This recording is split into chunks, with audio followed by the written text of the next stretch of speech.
انسان کے بدن سے نکلنے والی زندگی پہ اس دنیا پہ اللہ رب العزت اس کے نتائج دیتے ہیں، اچھے یا برے۔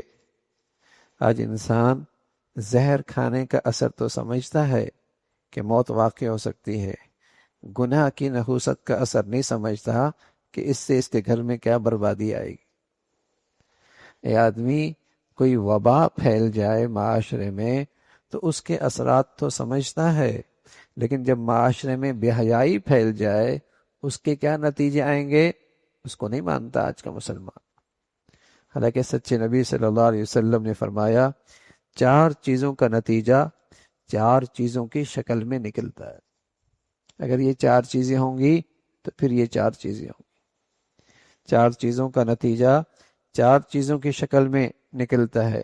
جب کوئی قوم عہد شکنی کرتی ہے تو اس پر دشمنوں کو مسلط کر دیا جاتا ہے، وعدے پورے نہیں کرتی، عہد پورا نہیں کرتی، معاہدوں کی رعایت نہیں رکھتی۔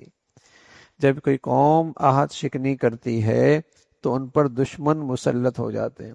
جب وہ ما انزل اللہ کے خلاف فیصلے کرتی ہے تو ان میں قتل اور خون ریزی ہوتی ہے اور موت عام ہو جاتی۔ جب عدالتوں میں اور ان کے درمیان شریعت کے مطابق فیصلے نہیں ہوتے، عدل و انصاف نہیں ہوتا، تو ان کے اندر قتل و غارت ہوتی ہے، ان کے اندر خون ریزی ہوتی ہے اور وہاں موت عام ہو جاتی ہے۔ جب کوئی قوم زکوٰۃ روک لیتی ہے تو ان سے بارش روک لیتی ہے۔ اور پیارے نبی فرمایا کرتے تھے اگر زمین پر چوپائے نہ ہوتے تو اللہ رب العزت ایک بوند بھی آسمان سے بارش کے نہ بھیجتے۔ جب کوئی قوم ناپ تول میں کمی کرتی ہے تو زمین کی پیداوار کم ہو جاتی ہے اور قوم پر گرانی اور قحط مسلط ہو جاتا ہے۔ ناپ تول میں کمی کرنا بہت واضح عام ہے کہ حق لینے کے لیے تو پڑے، جسے کہیں کہ چستی دکھانا، اور بوڑی جسے کہیں کہ حوصلے سے کام لینا، لیکن جب بات حق دینے کی آئے اس میں کوتاہی کرنا۔